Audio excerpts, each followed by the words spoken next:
Gracias por estar con nosotros. Bienvenidos a todos los padres que están en este lugar, en esta congregación de mi familia, a todos los padres que se están conectando a través de las redes sociales en nombre de la Iglesia Bíblica Maranata. Muchas felicidades en este día. Esperemos que se nos una en esta celebración del Día de los Padres para celebrar a nuestro Padre Celestial. Todavía estamos esperando que se nos unan otros padres que van a estar entre nosotros. Deseamos que el Señor apure sus pasos para que puedan unirse en esta celebración con nosotros. Vamos en este momento a ir todos juntos en oración ante el trono de la gracia. Oh Padre eterno, te damos gracias, Señor, honra, gloria, misericordia y alabanza a ti y a tu Hijo Jesucristo, Padre Santísimo. Gracias por habernos permitido en este domingo que se celebra el Día de los Padres, el estar reunidos en este lugar. Gracias porque permitiste que este lugar sea dedicado a la adoración a tu nombre. Gracias porque permitiste que este lugar sea dedicado a adorar a tu Hijo Jesucristo, el cual murió, fue sepultado y resucitó por cada uno de los que estamos aquí presentes, por cada uno de sus hijos, por su iglesia. Él se entregó por ella para santificarla. Oh Padre eterno, te damos las gracias, Señor, por las energías que le has dado a cada uno de mis hermanos, las has depositado en ellos para que hoy, este día, la dediquemos toda esa energía junta a adorarte a ti y a tu Hijo Jesús. Padre eterno, te rogamos que tú bendigas este día, que seas tú, oh Padre, a través de todas las actividades que vayamos a estar realizando, Señor, a través de las alabanzas. Tú te mueves dentro de la alabanza, dice tu palabra. Oh Padre eterno, que seas tú y tu Espíritu Santo el que predique hoy tu palabra, el que llegue al fondo de nuestro corazón, al fondo de nuestra alma, Señor. Gracias porque los padres estamos reunidos, los padres principalmente de mi familia, faltan algunos, pero estamos muchos reunidos hoy aquí. Gracias porque mi papá está con nosotros, gracias porque mi hermano está con nosotros, gracias porque mis cuñados están aquí con nosotros, mis sobrinos están reunidos aquí con nosotros. Oh Padre eterno, bendice este momento, bendice este culto porque es para ti. Te rogamos que las alabanzas suban como un incienso agradable ante el trono de tu gracia. Te lo rogamos en el nombre de Cristo Jesús. Amén.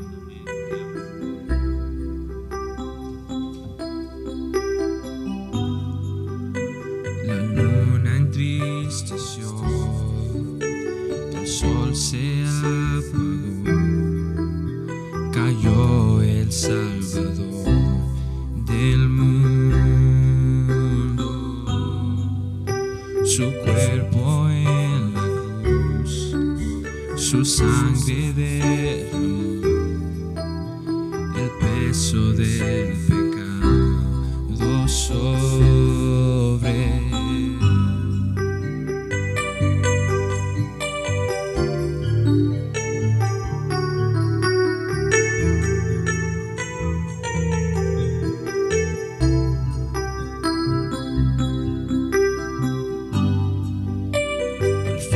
Suspiró, el cielo lo ignoró, el Hijo descendido en tinieblas. La guerra inició, la muerte derrotó, el infierno fue al fin vencido.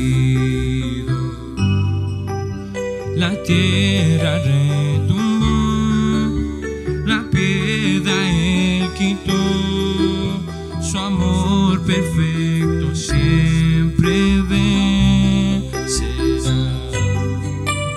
El Rey resucitó, la muerte derrotó, ganando la victoria por siempre.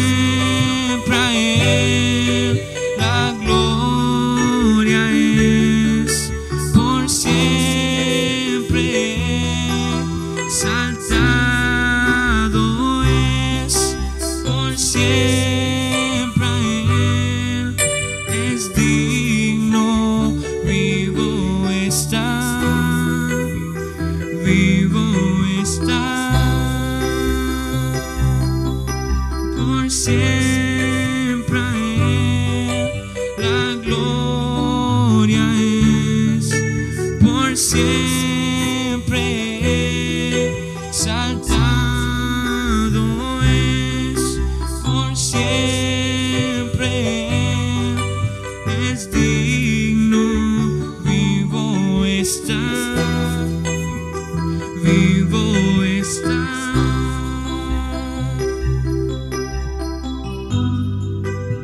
La tierra retumbó, la piedra él quitó, su amor perfecto siempre vencerá.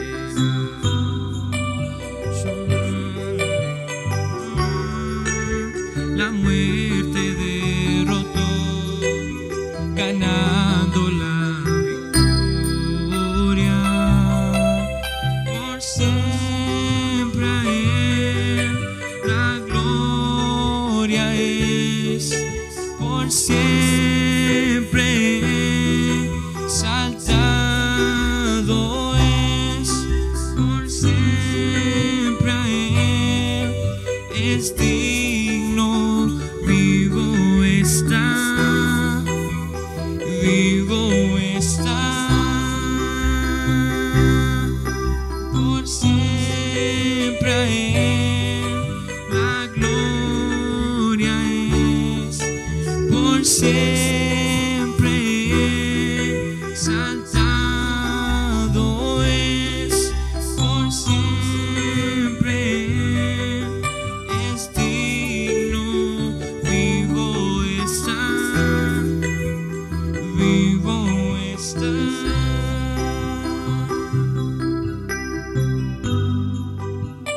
Canto aleluya, canto aleluya, canto aleluya. El Cordero ya venció. Canto aleluya, canto aleluya, canto aleluya. El Cordero ya venció. Canto aleluya, canto aleluya, canto aleluya. El Cordero ya venció. Por siempre a él la gloria es, por siempre exaltado es, por siempre a él es digno, vivo está, vivo está. Por siempre a él la gloria es, por siempre a él exaltado es, por siempre él es digno, vivo está, vivo está.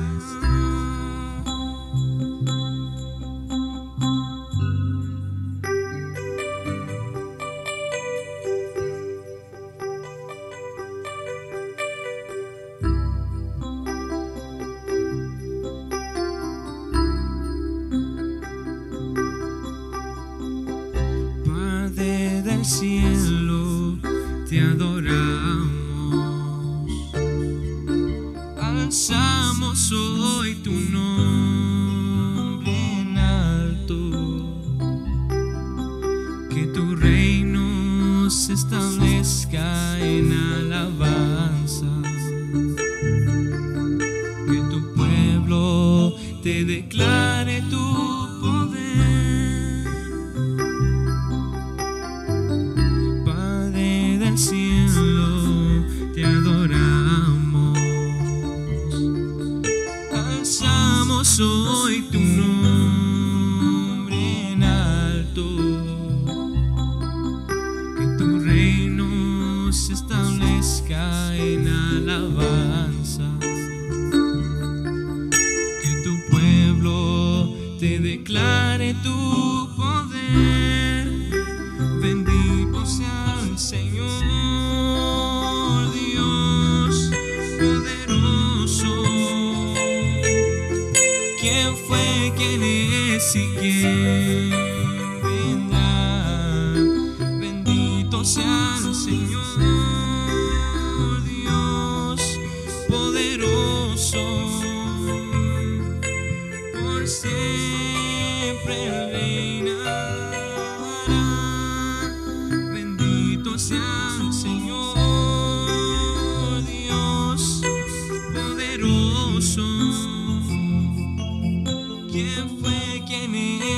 quién vendrá.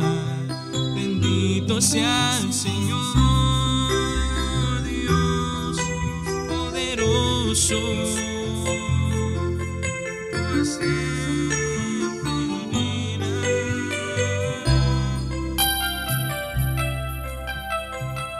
Padre del cielo, te adoramos,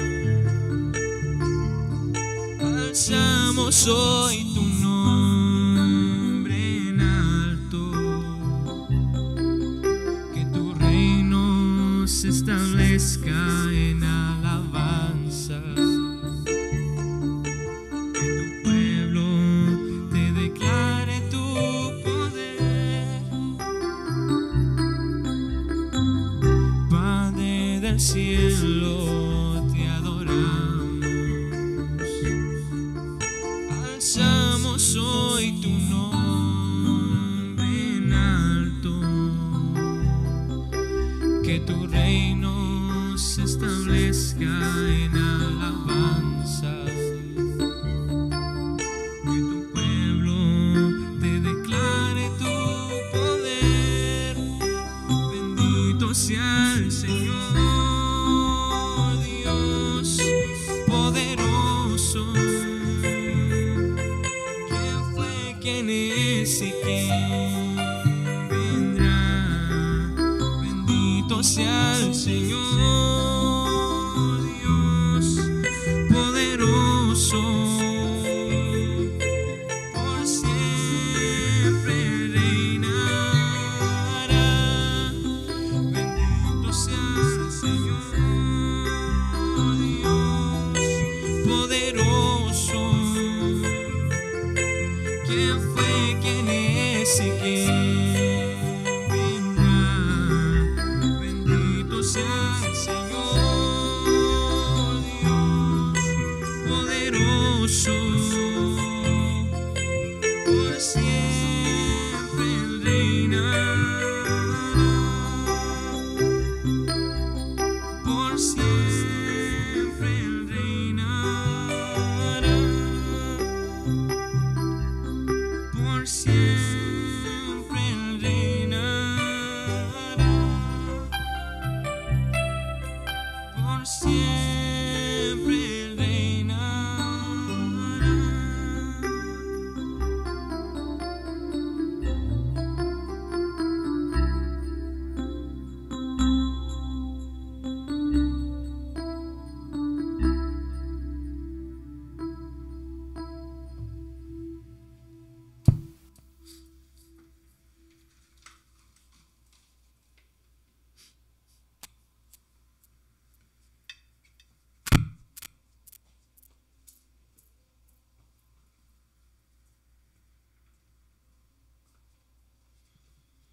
Nuevamente Dios los bendiga, hermanos.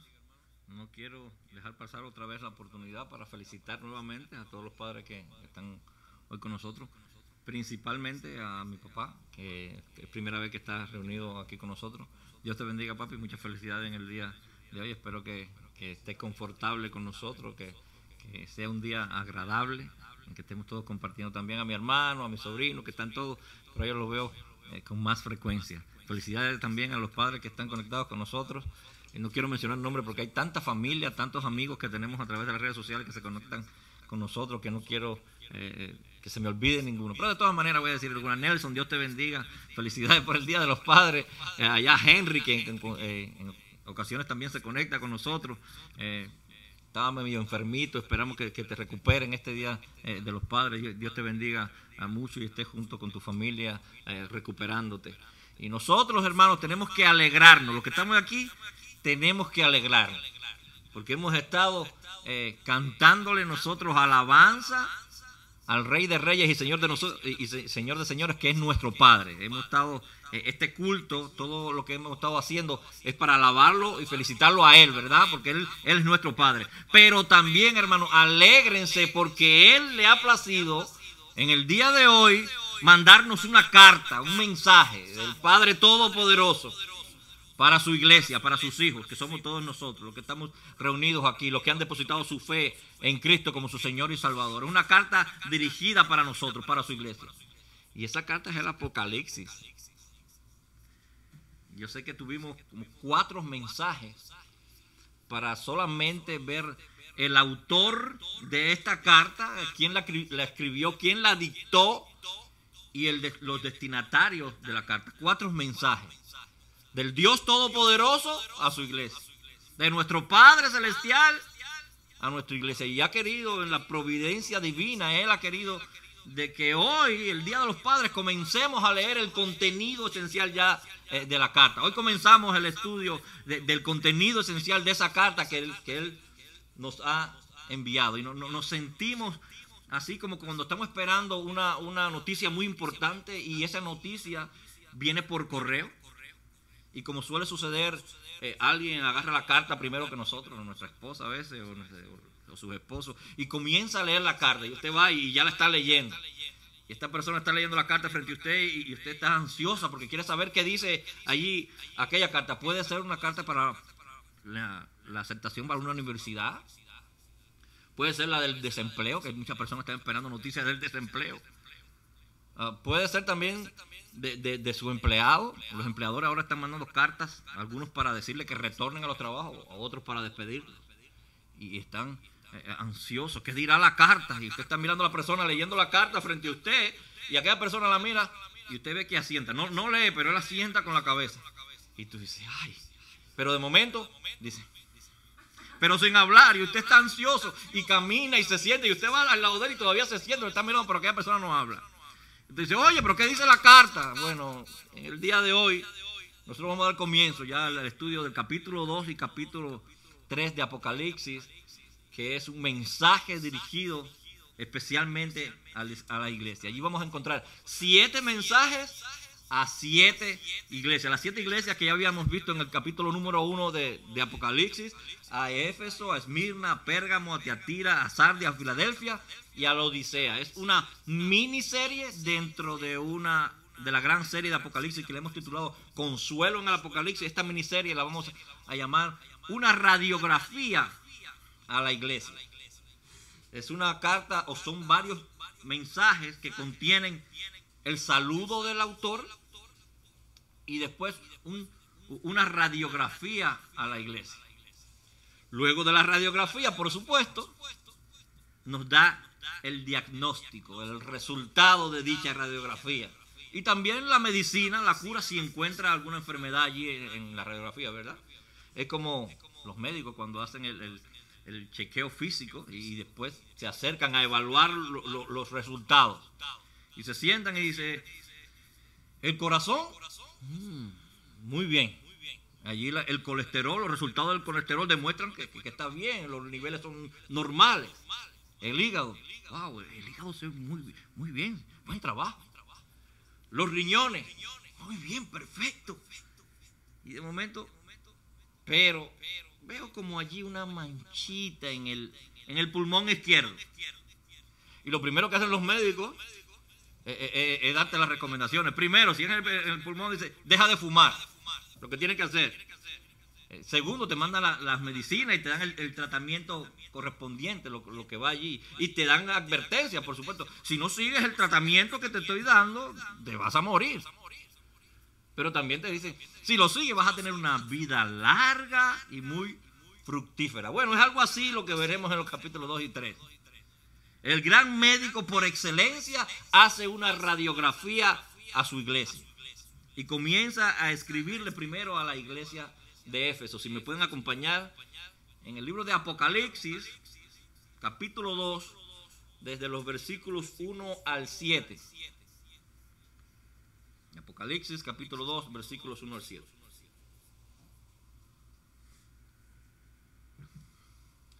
Vamos a pedirle a Dios en oración primero que sea Él el que nos muestre su palabra hoy, nos enseñe su palabra. Señor, te damos las gracias otra vez por estar aquí con nosotros, Señor. Este culto es dedicado a ti, que suba como incienso agradable ante el trono tuyo, oh Padre Santísimo. Tus hijos pidigüeños, Señor, te pedimos, te rogamos, que te vivimos pidiendo cosas. Hoy te rogamos, Señor, te pedimos que tú te hagas presente en este lugar y a través de esta palabra, a través de estas escrituras, a través de tu palabra, Señor, te manifiestes en nuestras vidas. Haznos entender, Señor, cuál es tu voluntad para nosotros. Y que nosotros así podamos, oh Padre eterno, ponerla en acción en nuestra vida. En el nombre de Jesús. Amén. Amén. Apocalipsis, capítulo 2, versículo nada más del 1 al 7. 7 versículos. Dice así la palabra del Señor. Escribe al ángel de la iglesia en Éfeso, el que tiene las 7 estrellas en su diestra, el que anda en medio de las 7 candeleros de oro, dice esto: yo conozco tus obras y tu arduo trabajo y tu paciencia, y que no puedes soportar a los malos, y has probado a los que se dicen ser apóstoles y no lo son, y los has hallado mentirosos, y has sufrido y has tenido paciencia y has trabajado arduamente por amor de mi nombre y no has desmayado. Pero tengo contra ti que has dejado tu primer amor. Recuerda por tanto de dónde has caído y arrepiéntete y haz las primeras obras, pues si no, vendré pronto a ti y quitaré tu candelero de tu lugar, de su lugar, si no te hubieres arrepentido. Pero tienes esto, que aborreces las obras de los nicolaitas, las cuales yo también aborrezco. El que tiene oído, oiga lo que el Espíritu dice a las iglesias. Al que venciere, le daré de comer del árbol de la vida, el cual está en medio del paraíso de Dios.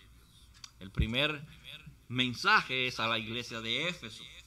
Y Éfeso recibe su nombre, que porque está ubicada en una ciudad que así se llama Éfeso, al igual que las demás iglesias que hemos mencionado en el capítulo número 1, reciben su nombre por las ciudades donde ellas estaban enmarcadas. Así era Filadelfia, así era Pérgamo, así era la Odisea. Éfeso era la que estaba más cercana a la isla de Patmos, donde estaba allí preso, exiliado el apóstol Juan, de donde se escribió esta carta de Apocalipsis que nosotros vamos a estar leyendo ahora.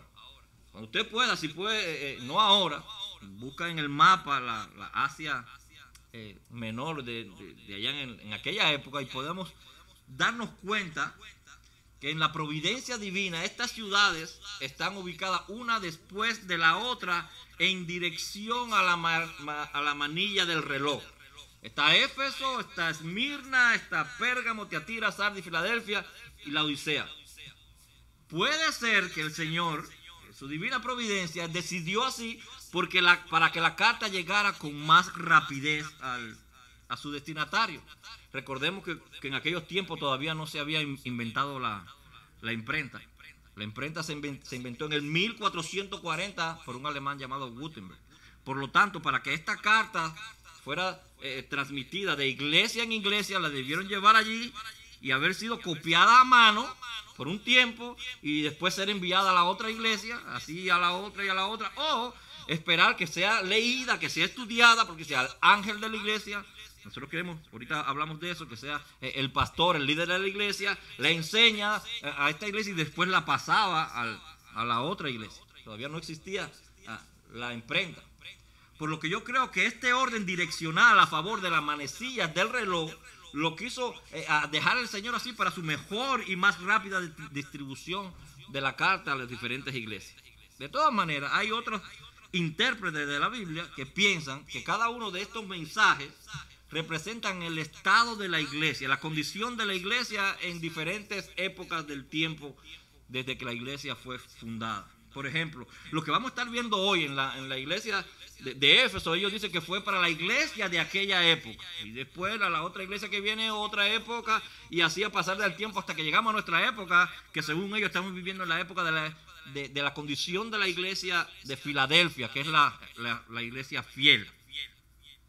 Yo no creo que eso sea así, porque a través de todos los tiempos, desde que se fundó la iglesia, allá en el Pentecostés, hasta ahora, siempre han existido iglesias frías, siempre han existido iglesias apóstatas y siempre han existido iglesias fieles en todos los tiempos, desde que se fundó hasta ahora.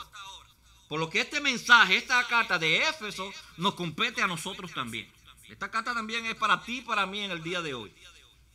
Y como decíamos, esta ciudad de Éfeso estaba cerca de la isla de Patmos, era una ciudad costera, contaba con unos puertos muy importantes y por lo tanto la economía allí, el comercio era muy buenos, con grandes mercados y muchísimos visitantes como turistas, parecido a Las Vegas quizás.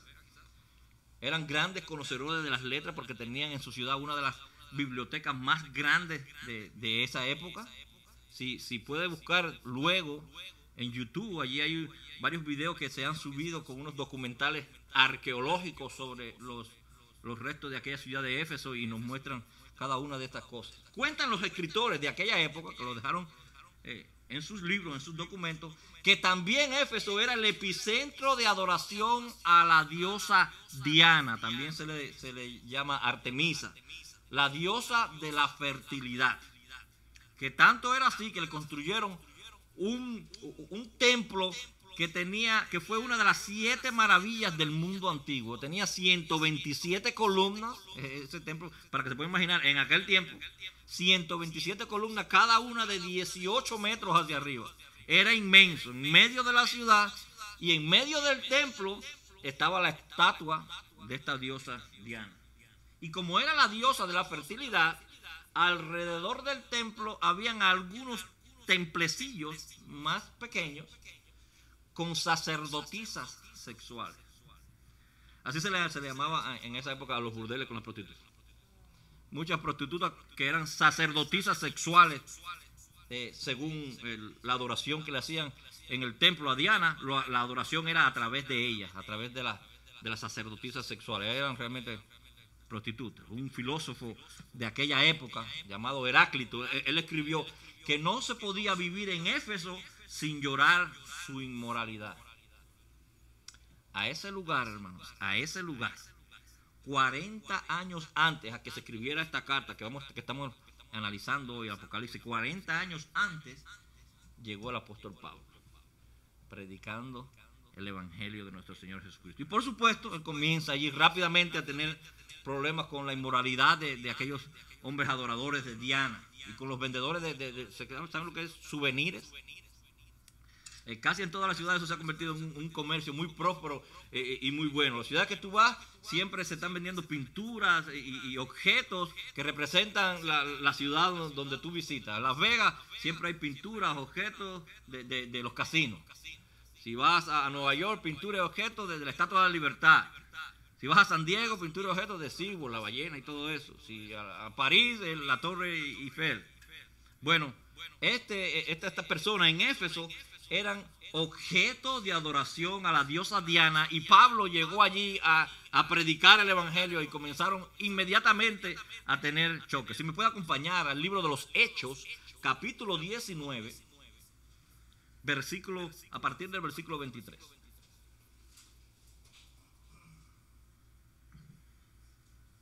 Libro de los Hechos, capítulo 19, versículo 23. Dice así la palabra de Dios. Hubo por aquel tiempo un disturbio no pequeño acerca del camino. Así se le llamaba a la iglesia en aquella época.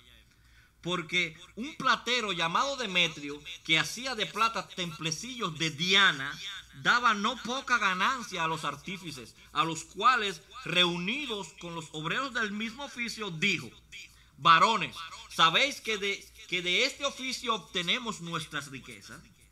Pero veis y oís que este Pablo, no solamente en Éfeso, sino en casi toda Asia, ha apartado a mucha gente con persuasión, diciendo que no son dioses lo que se hacen con las manos. Y no solamente hay peligro de que nuestro negocio venga a desacreditarse, sino también que el templo de la gran diosa Diana sea estimado en nada y comience a ser destruida la majestad de aquella a quien venera toda Asia y el mundo entero. Allí le decían a la gente de Éfeso así. Cuando oyeron estas cosas, a la cual Demetrio le estaba diciendo a ellos, dice: cuando oyeron estas cosas, se llenaron de ira y gritaron diciendo: grande es Diana, diosa de los Efesios, grande es Diana de los Efesios. Y la ciudad se llenó de confusión, y a una se lanzaron al teatro y arrebataron a Gallo y a Aristarco, macedonios, que eran compañeros de Pablo. Dice la palabra que Pablo quería ir para allá, pero los discípulos dijeron que no, porque algunas de las autoridades de Asia le habían avisado de que él corría peligro. Unos pues gritaban una cosa, otros después gritaban otra, porque la concurrencia estaba confusa y nadie sabía realmente lo que estaba sucediendo. Había un grupo que realmente no sabía lo que estaba sucediendo. No sé si le parece conocido la escena, lo que ha sucedido últimamente en el país. y sacaron de entre la multitud a Alejandro y empujándole a los judíos. Entonces habló Alejandro pidiendo silencio con la mano, diciendo así, para poder hablar. Quería hablar en su defensa ante el pueblo. Pero cuando le conocieron que era judío, todos a una vez gritaron, otra vez, casi por 2 horas. Grande es Diana de los Efesios. ¿Te imaginas 2 horas? Grande es Diana de los Efesios. Gente idólatra. Tenían eso arraigado. Entonces uno de los escribas de allí, cuando había apaciguado la multitud, dijo, varones efesios, ¿quién es el hombre que no sabe que la ciudad de los Efesios es guardiana del templo de la gran diosa Diana y de la imagen venida de Júpiter? Ellos pensaban que esta diosa, ídolo que tenían, había venido desde Júpiter para bendecirlo a ellos en la fertilidad. Era un pueblo idólatra, era un pueblo inmoral. Pero Dios, hermanos, comienza a hacer su obra transformadora en aquel lugar. Y muchas personas comenzaron a venir a Cristo a través del apóstol Pablo y la predicación del evangelio allí. Así mismo lo demuestra este mismo capítulo. Si mira el versículo 10, dice, así continuó por espacio de 2 años, de manera que todos los que habitaban en Asia, judíos y griegos, oyeron la palabra del Señor Jesús. Y hacía Dios milagros extraordinarios por mano de Pablo, de tal manera que aún se llevaban a los enfermos los paños o los delantales de su cuerpo, y las enfermedades se iban de ellos y los espíritus malos salían volando. Y muchos de que eran hechiceros también se convirtieron. El 19 dice, asimismo muchos de los que habían practicado la magia trajeron libros y los quemaron delante de todos. Delante de Pablo quemaban los libros de hechicería allí, en aquel lugar. Y así crecía y prevalecía poderosamente la palabra de Dios. A esa iglesia, fundada 40 años antes que se escribiera el libro, es que Dios le está mandando esta carta a esa iglesia. Y se presenta otra vez, se presenta a Dios. Versículo 1, capítulo 2. Escribe al ángel de la iglesia en Éfeso, el que tiene las 7 estrellas en su diestra, el que anda en medio de los 7 candeleros de oro. Y llama poderosamente la atención que a través de todo el primer capítulo, no sé si te fijaste, Dios se ha estado presentando como el autor, como el mensajero de manera general de este libro de Apocalipsis.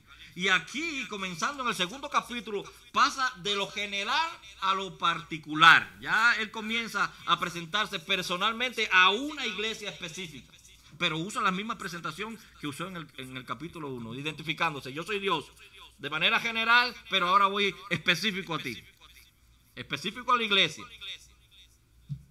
Y no vamos a repetir todo lo que dijimos en el mensaje pasado, porque él repite la misma presentación que hizo en el capítulo 1. Basta decir que Cristo dice que Él está en medio de los candeleros y que esos candeleros son la iglesia. Y por lo tanto, Él está en medio de la iglesia. Y cuando Dios habla, Cristo habla. Cuando Cristo habla, Dios habla, porque Cristo es Dios. Y Él también dice que esas estrellas que tienen su diestra son los ángeles de las iglesias. Y nosotros creemos que está haciéndose referencia a los pastores de la iglesia, para que transmitan y enseñen este mensaje que Él está dando a la iglesia, a los miembros de la iglesia. Esa es la razón por la cual Él dice en este primer capítulo, escribe al ángel de la iglesia de Éfeso. Y después escribe al ángel de la iglesia de Esmirna. Escribe al ángel de esa iglesia. Este mensaje, dáselo a él, escríbele un papel, dáselo a él, con el objetivo de que él se lo comunique, se lo enseñe a la iglesia. No tendría sentido decirle a Juan, a un ser humano, no tiene sentido, decirle, escribe esto a una criatura angelical. Dios trata con las criaturas angelicales personalmente. Y Dios dice esto. Ya hizo la radiografía. Ya hizo la radiografía de la iglesia. Y nos va a dar ahora el diagnóstico. Versículo 2 del mismo capítulo 2. yo conozco tus obras y tu arduo trabajo y paciencia, y que no puedes soportar a los malos, y has probado a los que se dicen ser apóstoles y no lo son, y los has hallado mentirosos, y has sufrido y has tenido paciencia, y has trabajado arduamente por amor de mi nombre, y no has desmayado. Y si te trasladas rápido hasta el versículo 6, dice que tiene que aborrecer las obras de los nicolaitas, los cuales yo también aborrezco. Hasta aquí, este es un diagnóstico, muchos médicos que hay aquí. Hasta aquí, este es un diagnóstico positivo o excelente.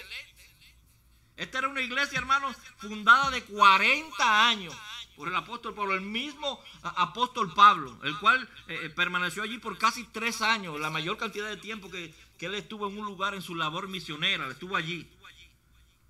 A la que más tarde él le dedica el libro de los Efesios, la epístola a los Efesios, se la manda a ellos, allí a aquella iglesia, se la manda a ellos.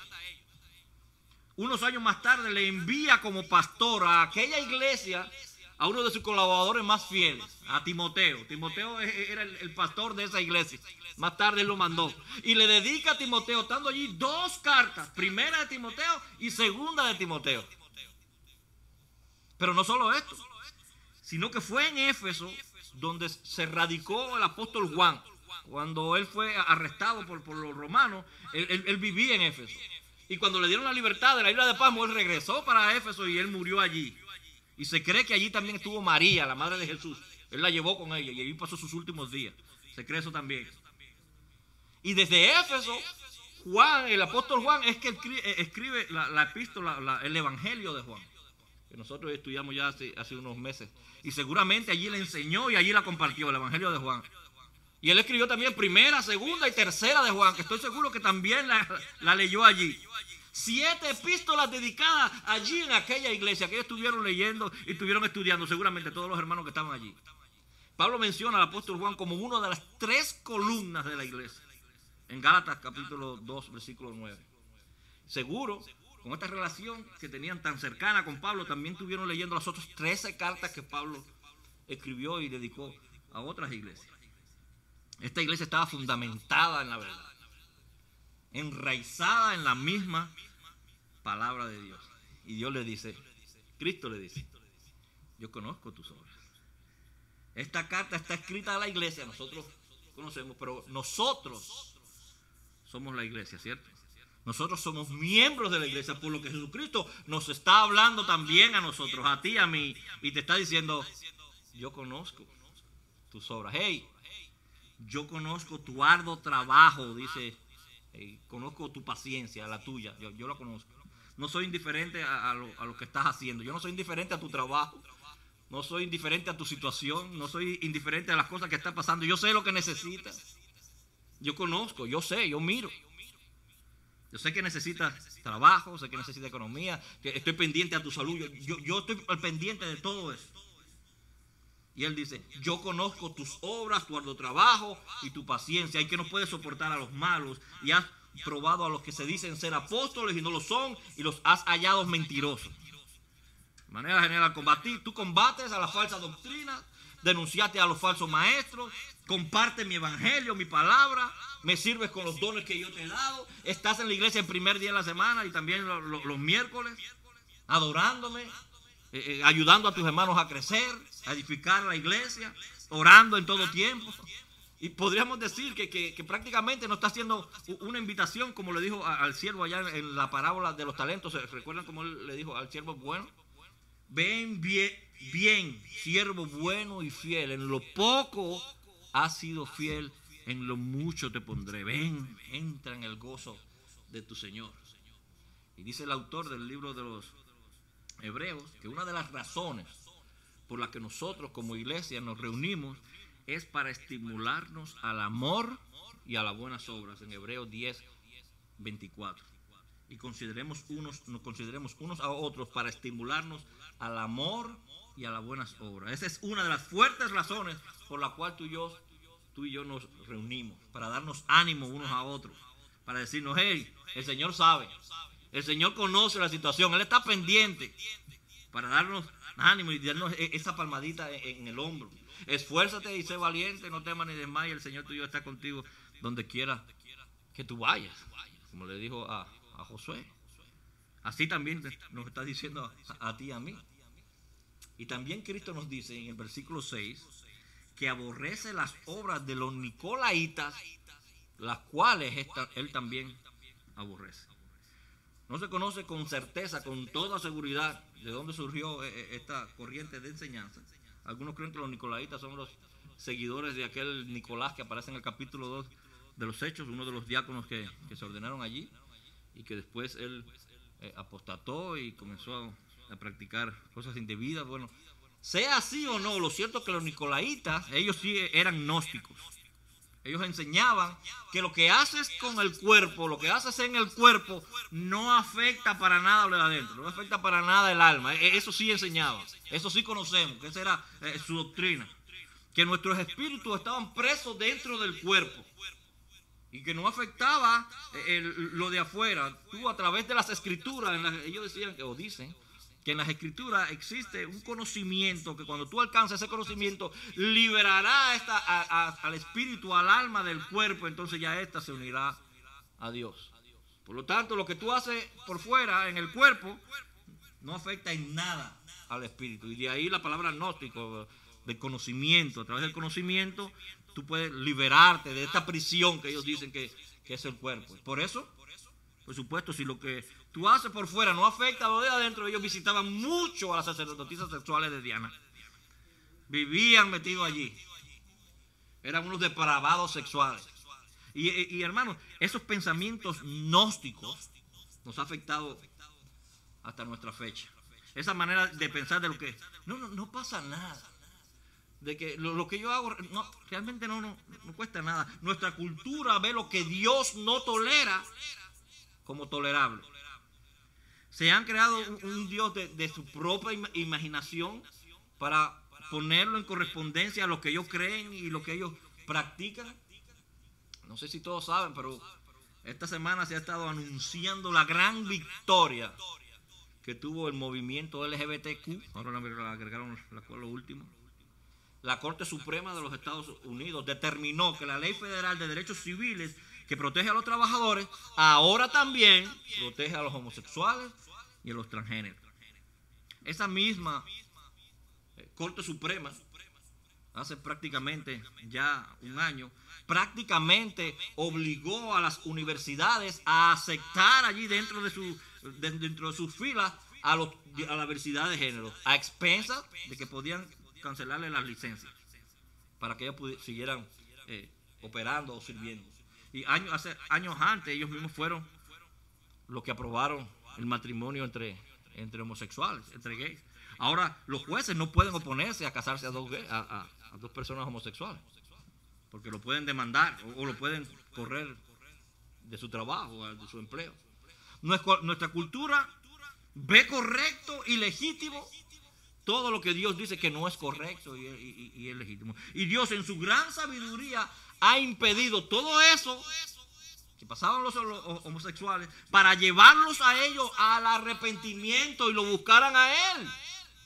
Para que a través de todas las vicisitudes y todos los problemas que ellos pasaban en su vida reconocieran que necesitaban a Cristo o que necesitan a Cristo. Pero ahora con todas esas libertades que están teniendo, le están dando total y legítimamente la espalda a Dios. Ellos lo ven como victoria. Yo lo veo como un juicio. Cada vez más alejado de Dios. Como aquellos que dicen, yo soy bueno. Yo nunca he matado a nadie. Yo soy bueno. Yo voy con Dios. Yo jamás he matado a nadie. Incluso ayudo a los pobres. Le doy dinero. O no es malo tomar una, no es ninguna. Y empino adentro. ¿Qué es malo? Muchas personas siempre hacen esta pregunta. ¿Qué de malo tiene esto? ¿O qué de malo tiene aquello? Ya en su conciencia, en su subconsciente, el Espíritu Santo le está diciendo en su interior de que allí hay algo malo. Cuando ellos están preguntando ¿qué de malo tiene? Es que sí, está mal. Lo que ellos quieren justificar para poder actuar de esa manera, ya Dios le dijo en su palabra que estaba mal. Y en el Espíritu Dios le está revelando que está mal. A un pueblo así, Dios le habló hace 1000 años atrás. a través del profeta Isaías, en el capítulo 5, versículo 20. No lo busque, escuche, dice: ay de los que a lo malo dicen bueno y a lo bueno malo, que hacen de la luz tinieblas y de las tinieblas luz, que ponen lo amargo por dulce y lo dulce por amargo. Ay de los sabios en sus propios ojos y de los que son prudentes delante de sí mismos. Ay de los que son valientes para beber vino y hombres fuertes para mezclar bebida. Los que justifican al impío mediante cohecho y al justo quitan su derecho. Por tanto, dice Dios, como la lengua del fuego consume al rastrojo y la llama devora la paja, así será su raíz como pudredumbre y su flor se desvanecerá como polvo, porque desecharon la ley de Jehová de los ejércitos y abominaron la palabra del Santo de Israel. Es lo mismo que está sucediendo en este pueblo. Por esta causa se encendió el furor de Jehová contra su pueblo y extendió contra él su mano y le hirió. Y se estremecieron los montes y sus cadáveres fueron arrojados en medio de las calles. Yo no sé si esa escena le es familiar. Con todo esto no ha cesado su furor, sino que todavía su mano está extendida. Todavía su mano está extendida. Y esta iglesia de Éfeso reprendió todo eso, hermano. Combatió toda esta aberración del gnosticismo y los nicolaitas. Y Cristo le dijo: muy bien, eso está perfecto, muy bien. Aborrecen las obras de los nicolaitas, las cuales yo también aborrezco. Y sin embargo, esta misma doctrina afectó mucho a otra de las iglesias que vamos a estar viendo en 2 o 3 semanas. A la iglesia de Pérgamo. Allá en el versículo 15 dice: y también tiene, a la iglesia de Pérgamo le está hablando Cristo, y también tienes a los que retienen la doctrina de los nicolaitas, las cuales yo aborrezco. Jesús reprende a la iglesia de Pérgamo y alaba a la iglesia de los Efesios. Pero hasta aquí, hermanos, las buenas noticias.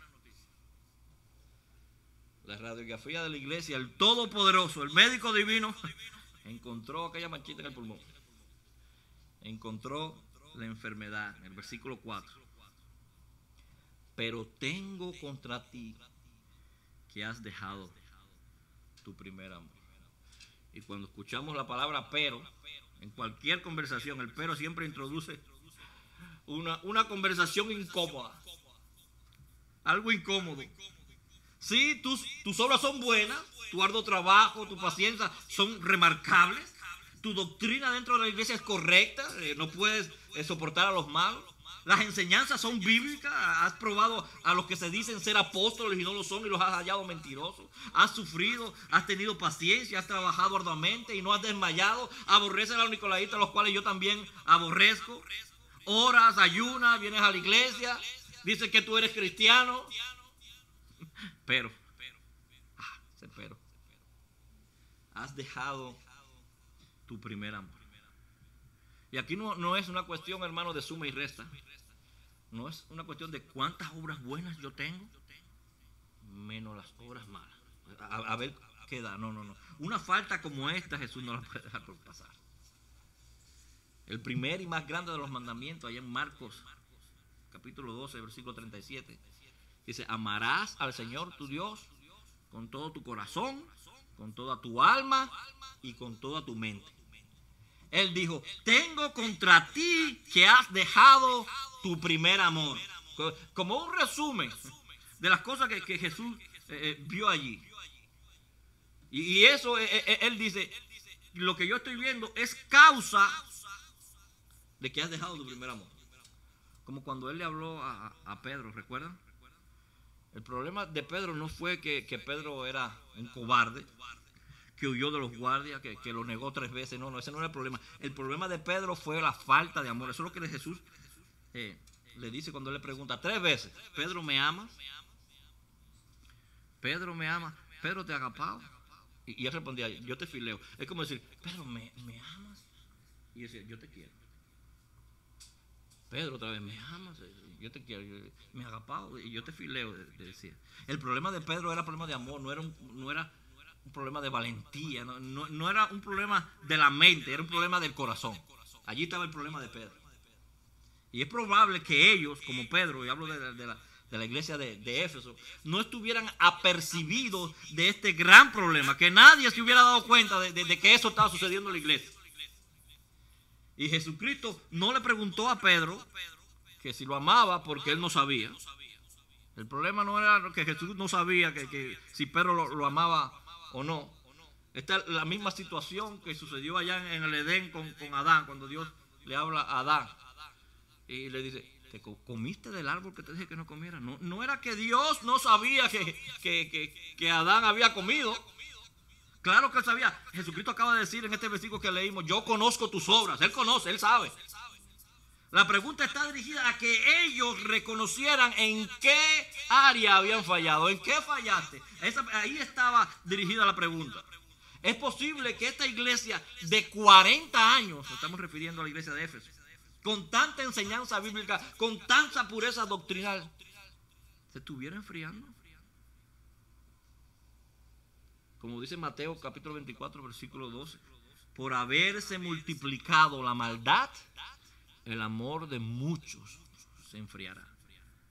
Esto pudo haber estado pasando. Hay muchos, cuando predican, le llaman a esta la iglesia fría.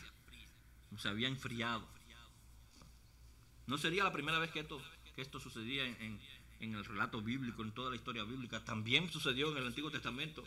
Y Dios, a través del profeta Jeremías, escuchen Jeremías 2:2, le dice: así dice Jehová al pueblo de Israel: me he acordado de ti, de la fidelidad de tu juventud, del amor de tu desposorio, cuando andabas en pos de mí en el desierto, en tierra no sembrada. Santo era Israel a Jehová, primicias de sus nuevos frutos. Todo eso está haciendo en pasado, está hablando en pasado. Y unos versículos más adelante dice: porque dos males ha hecho mi pueblo, me dejaron a mí fuente de agua viva y cavaron para sí cisternas rotas que no retienen agua. Abandonaron a Dios para seguir otros dioses. Wow. Y tú puedes estar pensando, tú me puedes preguntar: hermano, ¿cómo yo puedo reconocer si ese problema está sucediendo en mí? Porque yo voy a mi iglesia, yo digo que soy cristiano, yo estoy sirviendo. ¿Cómo yo puedo reconocer si eso está sucediendo en mi vida? Porque al parecer aquellos no se habían dado cuenta. Bueno, escudriña las escrituras. Y allí podremos aprender algunas cosas, como aprende a escoger tus amistades. Eso es lo que dice Santiago 4:4. Ah, almas adúlteras, ¿no sabéis que la amistad del mundo es enemistad contra Dios? Cualquiera pues que quiera ser amigo del mundo se constituye en enemigo de Dios. ¿Cuáles son tus amigos? ¿Dónde están tus amistades? ¿A dónde te llevan tus amigos? ¿A dónde te llevan tus amistades? ¿O pensáis que la Escritura dice en vano: el Espíritu que Él ha hecho morar en nosotros nos anhela celosamente? No por gusto. Las Escrituras abren nuestros ojos y nos enseñan en qué área de la vida nosotros estamos fallando. Aprende a escoger a tus amigos, porque a veces decimos: no, yo soy amigo de algunas personas del mundo porque lo quiero traer a Cristo. Quiero que ellos vengan a Cristo, pero lo que está sucediendo es que tú te estás pareciendo más al mundo que ellos a Cristo. Si eso fuera cierto, la iglesia estuviera llena de tus amigos, pero resulta que tú te estás yendo al mundo. Eso puede ser una de las cosas en las que puede estar fallando. Pero si tú escudriñas las Escrituras, también te darás cuenta cómo es tu relación con los hermanos allí dentro de la iglesia. El primero de los mandamientos veríamos ahorita, que decía: amarás al Señor tu Dios con todo tu corazón, con toda tu alma y con toda tu mente. Y el segundo, dice Cristo en Mateo 22:39, es semejante a ese: amarás a tu prójimo como a ti mismo. Amarás a Dios como a ti mismo. Ese es un gran termómetro para medir cómo está nuestro amor con Dios. Un gran termómetro. Amarás a tu prójimo como a ti mismo, porque ese termómetro lo puso Dios. No lo puso la iglesia, no lo puso un hombre, no lo puso un pastor. Dios lo puso. Amarás a tu prójimo como a ti mismo. Una relación de amor vertical se va a reflejar en esa relación de amor horizontal. Amas a Dios, vas a amar a tus hermanos. Ese amor a los hermanos se va a trasladar a la práctica. Es lo que dice este mismo apóstol Juan que escribió Apocalipsis. Lo dice en 1 Juan capítulo 4 versículo 20. Si alguno dice: yo amo a Dios, y aborrece a su hermano, es mentiroso. Tan simple como es. ¿Quiere buscarlo de otra manera? El que dice que ama a Dios y aborrece a su hermano, aborrece a su iglesia, aborrece a la esposa de Dios. Ese es un mentiroso, dice. Pues el que no ama a su hermano, a quien ha visto, ¿cómo puede amar a Dios a quien no ha visto? Y nosotros tenemos este mandamiento, así termina, de él. El que ama a Dios, ame también a su hermano. No es el Dios de tu imaginación al que tú debes adorar. No es el Dios que tú piensas, que tú lo quieres acomodar a tu manera de vivir. Lo quieres acomodar a cómo es que tú vas viviendo o haciendo las cosas en tu diario caminar. Mira lo que dice el apóstol Pablo en 1 Corintios capítulo 13 a partir del 2. Que si tuviera profecía y entiende todos los misterios y toda la ciencia, si tuviera toda la fe, de tal manera que tú traslades de un monte, de un lugar a otro, y no tienes amor, nada, de nada vale, dice. Nada soy. Y si repartiese todos mis bienes para dar de comer a los pobres, si vas por la calle, por la street, por allá, por el Boulevard, el cementerio, por allá, y repartiendo tu dinero y dándole de comer a ellos, eso puede suceder. Dice que tú puedes estar ayudando a otros, dándole de comer, dándole propina y no tener amor. Es lo que está dando a entender. Porque tienes otro propósito, lo estás haciendo con otro objetivo. Hay otra cosa ahí en tu corazón. Si entregase mi cuerpo para ser quemado, tú puedes dar tu cuerpo por otra persona. Eso puede ser posible, dice Dios. Para defender a otro. Pero ese no es el verdadero propósito, porque dice, y no tengo amor, de nada vale. No valen las obras, dice Jesús. No valen a las obras si no vale el amor. Por amor es que nosotros salimos a evangelizar. Por amor es que oramos. Por amor es que venimos a la iglesia los domingos. Por amor ponemos nuestros dones al servicio de la iglesia. Por amor nos preocupamos los unos a los otros. Perdonamos a los que nos ofenden. Dejamos a un lado nuestras diferencias y nos soportamos los unos a los otros. Por amor perseveramos en la unidad de la iglesia y por amor guardamos la pureza doctrinal. Es por amor. Y después de que Cristo señala el problema, la enfermedad, la manchita ahí en el pulmón, nos dice el tratamiento. Versículo 5. Recuerda, por tanto, de dónde has caído. 1. Arrepiéntete. 2. Esa es la receta con los médicos van escribiendo. Recuerda, por tanto, de dónde has caído. Arrepiéntete y haz las primeras obras. Recuerda de dónde has caído. ¿Qué fue lo que te pasó? Antes era evidente de que Dios era el dueño y centro de tu vida. Centro de tu tiempo. Centro de todas las cosas que hacías. Antes eso era más que evidente. Pero ahora estás haciendo cosas que te parecen más a la gente del mundo, al mundo de afuera, que a las personas de la iglesia, que a Cristo. Te vistes como ellos, hablas como ellos, te mueves como ellos, participas como ellos. Hace todo como ellos. ¿Cuál es la diferencia? ¿Qué te diferencia entre el mundo y la iglesia? Y pasan los días, pasan las semanas, pasan los meses y no hay cambio. Las cosas siguen igual. Tu vida sigue igual. Tu familia sigue igual. Tu matrimonio sigue igual. Tu hogar sigue igual. Tu escuela sigue igual. ¿Qué estás haciendo? Recuerda de dónde has caído, dice Cristo. Recuerda. Allá en Proverbios capítulo 14, versículo 12 dice, hay caminos que al hombre le parece correcto, le parece derecho, pero su fin es camino de muerte. Al hombre piensa que va bien en sus propias doctrinas, en sus propias decisiones, pero ese es un fin de muerte. Esa es la manera de Dios, es cuando, como lo dicen las escrituras. Después que te acuerdes, dice, acuérdate de dónde has caído, y después que te acuerdes, arrepiéntete. Arrepiéntete, dice Dios. Y el arrepentimiento se refleja en un cambio notorio de vida. Un cambio de dirección. Iba antes en aquella dirección, ahora voy en sentido contrario totalmente a lo que estaba haciendo. Me arrepentí. Arrepiéntete, dice Dios.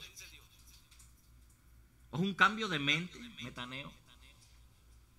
Estaba equivocado, Señor. Perdóname. Estaba pensando que esto estaba correcto y ya no está. No, yo sé que no es así. Tú me lo acabas de enseñar en tu palabra. Ese es el verdadero arrepentimiento. y haz las primeras obras. Yo no sé qué puede hacer. Cada uno tiene su relación con Dios y cómo ha estado en su vida con Dios. Puede ser el servicio en la iglesia, puede ser el amor entre los hermanos, puede ser un llamado que tienes de parte de Dios a servirle y le estás huyendo como Jonás y no quieres acercarte a la iglesia. Yo no sé. Pero lo que sí sé es que Él te hace una promesa. Bueno, una promesa dividida en dos. Porque Él te promete, si no lo cumple, si no lo hace, dice, pues si no te arrepientes, vendré pronto a ti y quitaré tu candelero de su lugar si no te hubieses arrepentido. Esa es la parte negativa. Si no te arrepientes, si no sigues el tratamiento, te vas a morir, ¿verdad? Si no te arrepientes, voy a quitar tu candelero de su lugar. Alguien me hacía la pregunta esta semana, la semana antepasada, y me decía que por qué estas mega iglesias que predican tanta herejía y dicen tantas barbaridades y salen ahí en la televisión y en los videos y todo, ¿por qué tienen tanta gente? Dice, bueno, ya esas no son iglesias, esas son empresas, porque estudiábamos los miércoles, hace como 2 semanas, qué es lo que hace que una iglesia sea iglesia. Y es el Espíritu de Dios allí, Dios dentro de la iglesia, Jesucristo entre los candeleros. Pero cuando Cristo quita su candelero, cuando Cristo no está en la iglesia, es cualquier cosa menos una iglesia. Pero en tu vida y en la mía también puede pasar igual, lo mismo. Y se puede reflejar desde bendiciones espirituales hasta bendiciones físicas. Voy a quitar mi candelero de allí si no te arrepientes. Pero si sigues el consejo, dice Dios, el que tiene oído, oiga lo que el Espíritu dice a las iglesias. Fíjate que eso nos deja saber de que no es simplemente direccionar a la iglesia de Éfeso. Al primero dijo, al ángel de la iglesia de Éfeso, al principio, pero al final dice, el que tenga oído, oiga lo que el Espíritu le está diciendo a las iglesias. Es a ella, pero el alcance de este mensaje es para todas mis iglesias, para mis congregaciones locales, para mis hijos, para los miembros de aquella iglesia. Al que venciere, le daré a comer del árbol de la vida, el cual está en medio del paraíso. El árbol al cual Adán y Eva perdieron acceso por el pecado, que Dios le puso unos querubines allí alrededor para que ellos no tuvieran acceso al árbol de la vida. Le puso también una espada encendida dando vueltas para que ellos no tuvieran a ese árbol de la vida que ellos perdieron acceso. Dice, al que venciere, yo te voy a dar comer de ese árbol, que está en el paraíso de Dios. Ese paraíso perdido por el hombre, por Adán y Eva y el pecado, es recuperado aquí. Al que venciere, no lo entrega a ti y a mí fácil. El que venciere. Y puede alguno estar preguntando, ¿eso es para mí también? ¿Esa bendición tan grande también es para mí? Claro que sí. Estás a tiempo, esa bendición es para ti también. Tú que me estás mirando a través de las redes sociales, si hay alguien aquí, esta bendición, el que venciere, Él le va a dar a comer del árbol de la vida que está en el paraíso de Dios, también es para ti. También es para ti. Estás a tiempo. Si estamos aquí, estás a tiempo. Clama a Dios. Arrepiéntete, Él dice, arrepiéntete. Y arréglate con Dios. Cree por fe. La salvación viene por el oír. La fe viene por el escuchar la palabra de Dios. Si estás escuchando hoy aquí, el Espíritu de Dios ha estado hablándote. Arrepiéntete, si no va a quitar el candelero. Oh Padre eterno, te damos las gracias por habernos permitido en esta tarde, Día de los Padres, leer este mensaje, Padre, exponer este mensaje de que tú nos escribiste a nosotros, de que tú le escribiste a tu iglesia, de que tú le escribiste a cada uno de tus hijos. Oh Padre, permite reconocer en qué tu pueblo está fallando. Permite reconocer en qué particularmente nosotros estamos fallando, Señor. Y déjanos, oh Padre, permítenos rectificar, Señor, todo eso para poder tener derecho a ese árbol de la vida, oh Padre, para que nos des comer de vida eterna que está en el paraíso tuyo. Oh Señor, bendice a toda mi familia, bendice a todos mis hermanos, a todos los padres en este día, los que están conectados a través de las redes sociales, los que están aquí presentes con nosotros, Señor. Es tu iglesia, Padre, son tus hijos. Bendícelos a todos. En el nombre de Jesús. Amén. Los bendiga.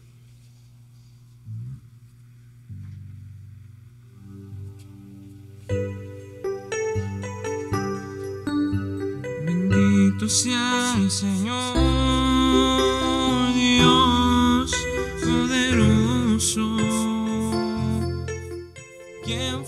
quién es y quién vendrá. Bendito sea el Señor Dios.